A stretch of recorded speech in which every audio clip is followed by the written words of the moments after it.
bonjour. Bonjour. Alors, suite à l'audio que l'on vient de faire, là, dompter son bourricot, où on a parlé de tout un tas de choses en nous qu'il fallait savoir maîtriser.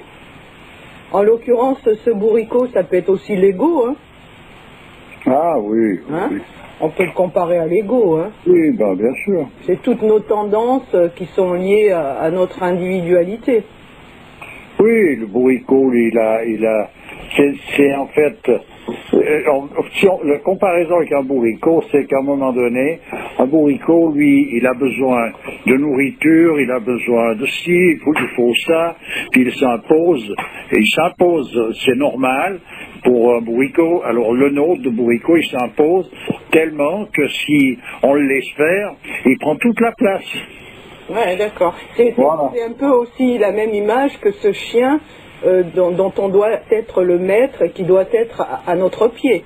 Voilà, à un moment donné. D'ailleurs, c'est là qu'il est le mieux, dans le sens qu'à un moment donné, un chien qui est un maître, on peut remarquer, c'est qu'il est beaucoup plus paisible qu'un chien errant.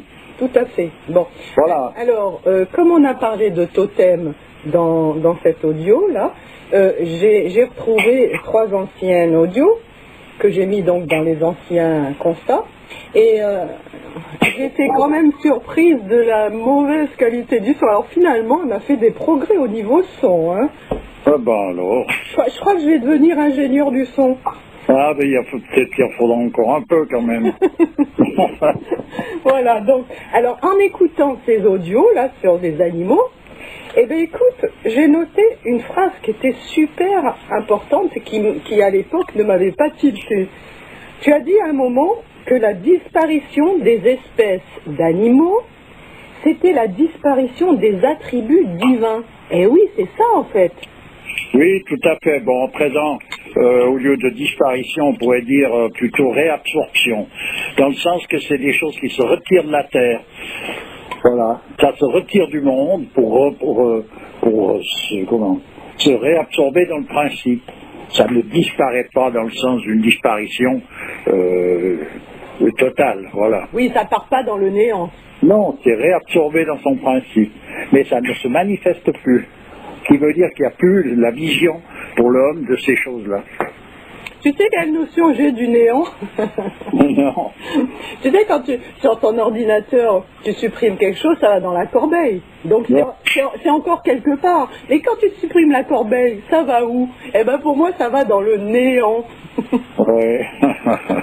Ouais, le néant, c'est difficile de lui donner une forme quelconque, parce qu'à partir du moment où on le délimite, où on fait quoi que ce soit, et on lui rajoute quelque chose qui fait qu'il n'est plus totalement le néant, quoi.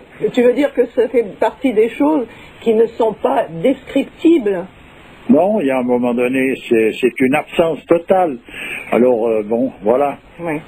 C'est le non-être? Non, le non-être, c'est ce qui transcende l'être. C'est toute une autre histoire. Oui, le non-être, c'est ce qui est le potentiel de l'être. On pourrait dire que c'est du non-être que naît l'être. De la même manière que c'est du silence que naît la musique et les sons. Voilà, c'est ça. D'accord.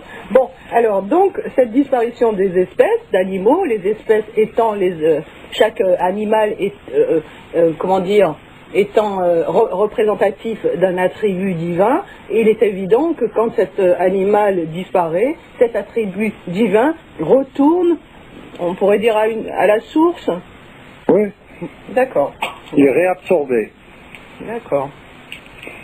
Eh bien, vivement le retour à la source, hein. Ah oui. Pour chacun d'entre nous. Tu veux te faire réabsorber. Ah oui, vivement la réabsorption. Ah ben, il y aura bien un moment donné où, de toute façon, l'humanité dans son ensemble se trouvera réabsorbée. Tu vois, il y a toujours à un moment donné la fin d'un monde, il peut y avoir la fin de l'humanité, il peut y avoir la fin d'un ensemble. De toute façon, c'est une réabsorption dans le principe.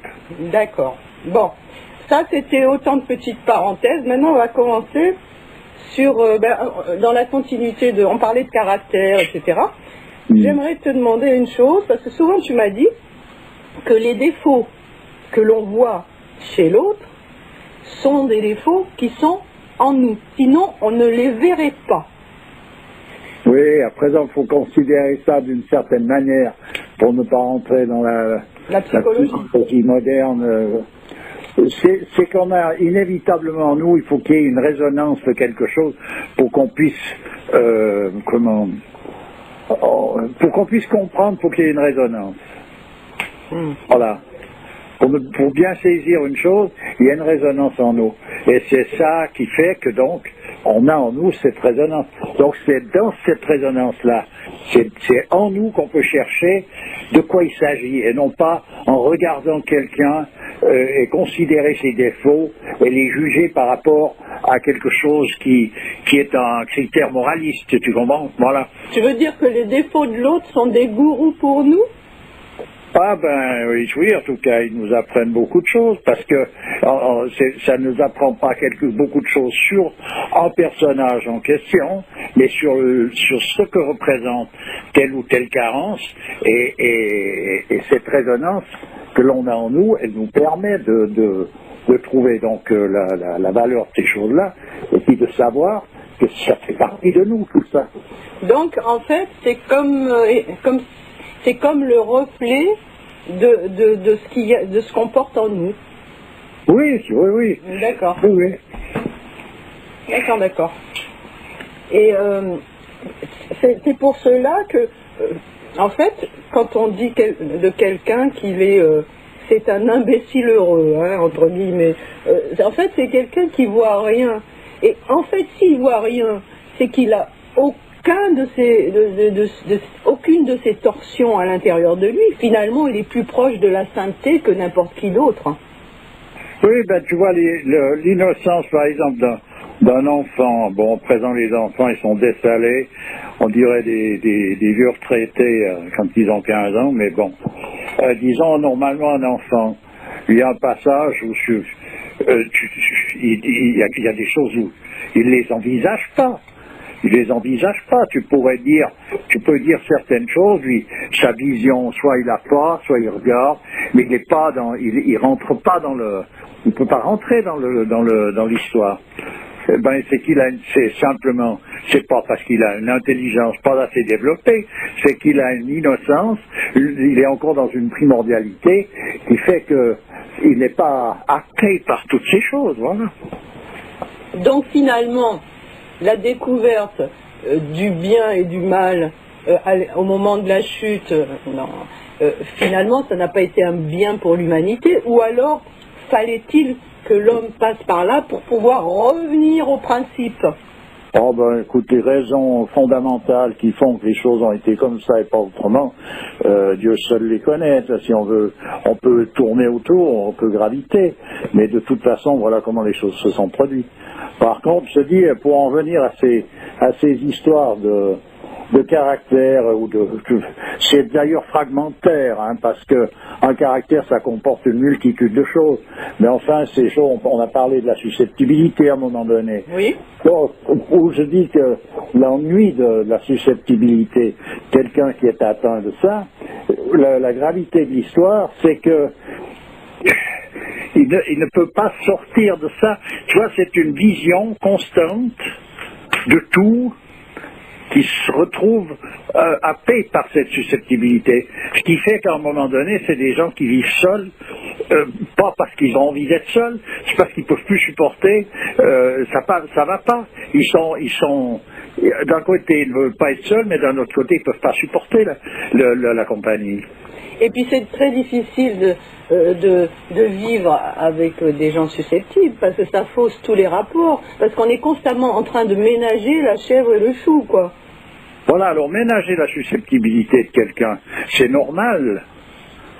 C'est normal de la ménager. Simplement, quand c'est maladif, à un moment donné, tu peux ménager tout ce que tu veux. Plus tu ménages, plus tu attises le feu. C'est sûr, parce que quoi que tu fasses, de toute manière, ça sera mal interprété. Voilà, c'est ça. Il y aura quelque chose où c'est comme l'histoire du diable qui voit le bien dans le mal et le mal dans le bien. Tu vois, on verra toujours le bien dans le mal et le mal dans le bien. Ouais. Donc, oui, c'est ça. Parce qu'en général, il y a, avec la susceptibilité, une torsion dans le discernement de tous les jours. C'est que quelqu'un, pour une raison indéterminable, va se prendre d'amitié pour un personnage qui lui est totalement contraire dans le sens qui va devenir un ennemi. Tu veux dire Voilà. qui lui est nocif? Voilà, qui n'est là que pour lui créer, en fait, une misère supplémentaire. Voilà. De toute manière, c'est un problème de discernement, c'est évident. Voilà, mais ça va avec la susceptibilité, ça. Cette chose-là. C'est ça. On parlait de susceptibilité à un moment donné. Moi, je te parlais des gens de mon pays. Tu vois, bon, moi, je suis d'origine algérienne, qui sont dans une susceptibilité à l'extrême, poussée à l'extrême. Tu vois. En Ouais. fait, tu disais, c'est pas le terreau dans lequel ils ont vécu qui ont fait qu'ils sont devenus comme ça. Ils sont comme ça de manière innée. Mais moi, j'étais en train de penser à une chose. Tu vois, quand tu as vécu, je sais pas, 132 années de colonialisme, tu as été rabaissé, humilié, etc. Parce qu'il y a eu quand même ça. Il faut pas le nier. Tu en sors pas indemne de tout ça. Et peut-être que c'est une des conséquences de ce traitement-là, tu vois. Oh, mais je veux pas dire qu'il n'y a pas de séquelles suite à un conditionnement. Mais ce que je veux dire, c'est que des mêmes personnages, tu mets 100 personnes que tu conditionnes de la même manière, à l'arrivée, ils sont pas les 100 identiques. Il reste, ce qu'il y a quand même, c'est que chacun a comment est-ce qu'il faut dire ça, une manière d'assimiler les choses, voilà. Tu comprends? Alors je comprends, parce que devant l'injustice, mettons, du colonialisme, on peut avoir une révolte, on peut en découdre avec les personnages responsables, on peut faire beaucoup de choses, mais ça ne veut pas dire qu'on est obligé par principe de perdre la noblesse, une noblesse de cœur que l'on peut avoir en soi. Tout à fait. Ça prospère noblement, tout ça, voilà. Oui. Ça, je veux dire, il s'est fait des guerres, il s'est fait comme j'ai parlé de Gengis Khan, voilà, Gengis Khan, c'est des gens qui ont été maltraités bien au-delà, encore on pourrait dire peut-être que simplement le colonialisme, hein, où c'est vraiment quelque chose de terrible, cette manière de vivre. Eh bien, ça n'a pas empêché un personnage comme ça de conserver une noblesse qui est remarquable, voilà. Bon, écoute, en tout cas, là, il faut que j'arrête parce qu'il y a le facteur qui a sonné 3 fois. Ah, d'accord, alors. On continuera ça la prochaine fois. Je te remercie. D'accord. À bientôt. À bientôt.